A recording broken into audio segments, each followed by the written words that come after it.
नमस्कार, मैं हूं विशाल यादव। न्यायपालिका में कोई सरकारी दखल ना हो, इसको लेकर आए दिन नियम कानून बनाए जाते हैं, लेकिन ये मोदी सरकार है कि अपनी हरकतों से बाज नहीं आती है। दोस्तों, बात यह है कि न्यायपालिका में कितना सरकारी दबाव है, इसको लेकर के आज सुप्रीम कोर्ट के जज जस्टिस अभय एस ओका साहब ने बहुत बड़ा खुलासा कर दिया है। दोस्तों, बार बार ये कहा जाता है कि हमारे अंगने में तुम्हारा क्या काम है। कई बार सुप्रीम कोर्ट ने मोदी सरकार को फटकार लगाई कि भाई आप अपना देखिए ना, कार्यपालिका देखिए, आप न्यायपालिका में क्यों घुस रहे हैं। आप जजों के ट्रांसफर, प्रमोशन, तबादले या उनके इंक्रीमेंट को लेकर भाई आपको तकलीफ क्यों हो रही है। देखिए, ये तो सच्चाई है कि मोदी सरकार न्यायपालिका पर अपना कंट्रोल पाना चाहती है।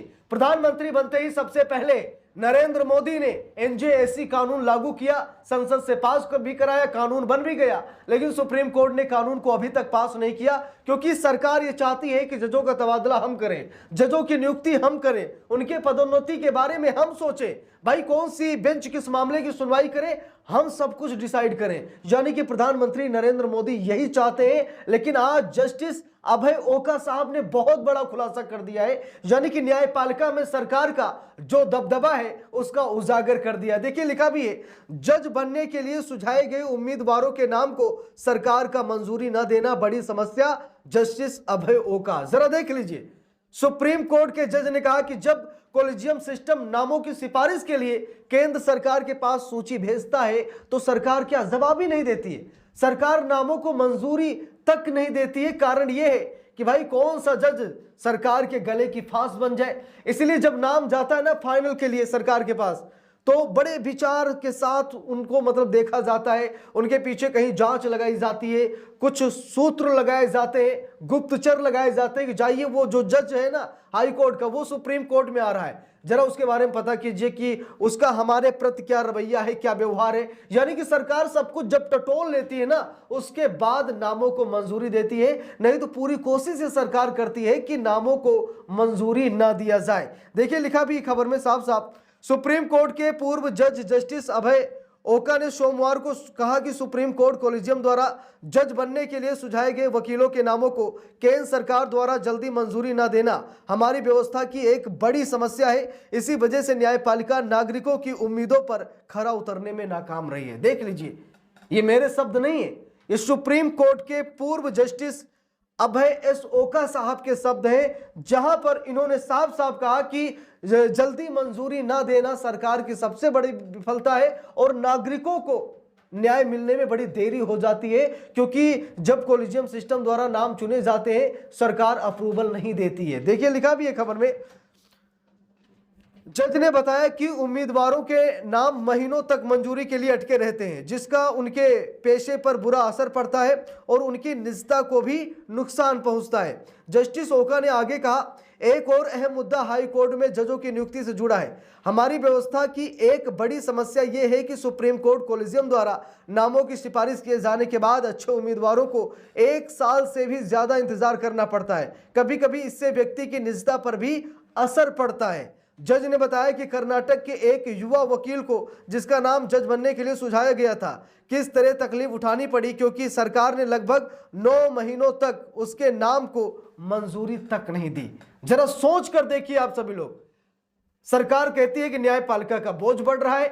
कभी न्यायिक कोई ऑर्गेनाइजेशन अगर कुछ होता है ना, अगर सरकार की उसमें भूमिका है, तो सरकार ये कहती है कि मामले पेंडिंग ना पड़े रहे, मामलों की जल्दी सुनवाई हो, जितनी जल्दी हो सके लोगों को न्याय मिले। भाई न्याय कहां से मिलेगा जब नामों की सिफारिश आपके पास भेजी जाती है, आप मंजूरी तक नहीं देते हैं, आप जजों की संख्या लिमिट में रखना चाहते हैं, तो भाई जल्दी सुनवाई कहां से होगी।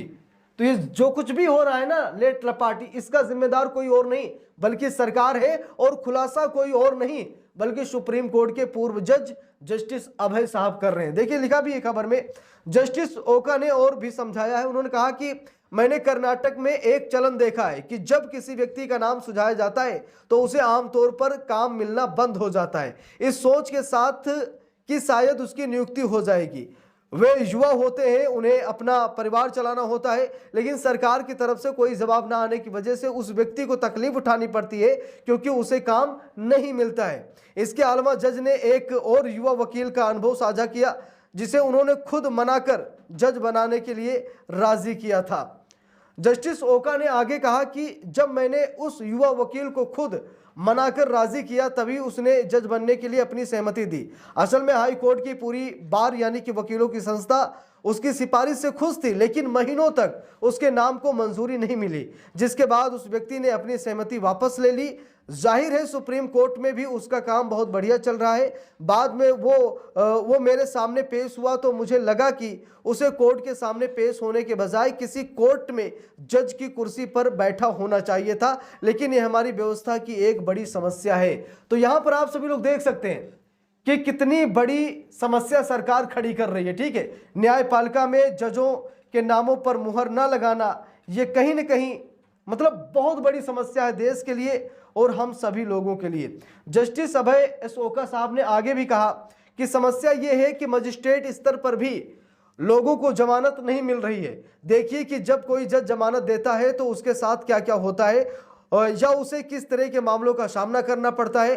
लोग बस यही पूछ रहे हैं कि जिन मामलों में लोग जमानत के हकदार हैं उनमें उन्हें जमानत क्यों नहीं मिल रही है। इससे ऐसी स्थिति पैदा होती है जहां हमारी कानूनी व्यवस्था नाकाम हो जाती है। उदाहरण के लिए एक आरोपी जिसे मजिस्ट्रेट स्तर पर ही जमानत मिल जानी चाहिए थी, उसे राहत पाने के लिए सुप्रीम कोर्ट का दरवाजा खटखटाना पड़ता है। तो आप लोग इसी बात से अंदाजा लगा सकते हैं कि जहां पर मजिस्ट्रेट लेवल पर लोगों को जमानत मिल सकती थी, लेकिन वो लोग क्या करते हैं, सुप्रीम कोर्ट चले जाते हैं। कारण स्पष्ट है कि निचली अदालतें चाहे मजिस्ट्रेट हो, ठीक है, या कोई सेशन कोर्ट हो, मतलब ये लोग डरते हैं जमानत देने से कि जमानत दे दिए तो कहीं और भी समस्या ना खड़ी हो जाए। तो जस्टिस अभय एस ओका साहब के इस बयान पर, इस टिप्पणी पर आप सभी लोग अपनी क्या राय देना चाहेंगे?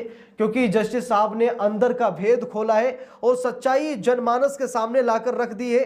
इन्होंने बता दिया है कि कैसे सरकार मनमानी कर रही है, कैसे सरकार नहीं चाहती है कि बड़े पैमाने पर जज नियुक्त हों। सरकार नहीं चाहती है कि जो मामले पेंडिंग पड़े हैं जल्द ही खत्म हो, क्योंकि सरकार को बहाना मिलता है कि मामले पेंडिंग पड़े हैं तो न्यायपालिका अपने काम में व्यस्त रहेगी, जितनी जल्दी हो सके मामलों को निपटारा करेगी। लेकिन अगर मामलों का निपटारा हो गया तो न्यायपालिका तो खाली बैठेगी नहीं, तो सरकार के पीछे लग जाएगी, सरकार के भ्रष्टाचार के मामलों के पीछे लग जाएगी, घोटाले के मामले के पीछे लग जाएगी। इसीलिए पूरी कोशिश की जाती है कि न्यायपालिका अपने ही काम में मंदमस्त रहे, अपने ही काम में वो ध्यान लगाए, ठीक है, सरकार की तरफ ना देखे। कई बार तो मोदी सरकार ने यहां तक कहा कि अगर न्यायपालिका कार्यपालिका में दखल देगी तो हम भी शांति से नहीं बैठेंगे, हम भी न्यायपालिका में हस्तक्षेप करेंगे। और आज जबरदस्त तरीके से हस्तक्षेप किया जा रहा है, जजों का तबादला सरकार कर रही है, जजों के नाम पर मुहर सरकार लगा रही है, यानी कि सब कुछ सरकार ने लगभग हाईजैक कर लिया है। तो इस पूरे मामले पर आप लोगों की क्या राय है, कमेंट करके जरूर बताइएगा। वीडियो को लाइक शेयर, अगर चैनल पर नए हैं सब्सक्राइब करके सपोर्ट कीजिएगा। मिलते हैं दूसरी वीडियो में, तब तक के लिए बहुत बहुत धन्यवाद।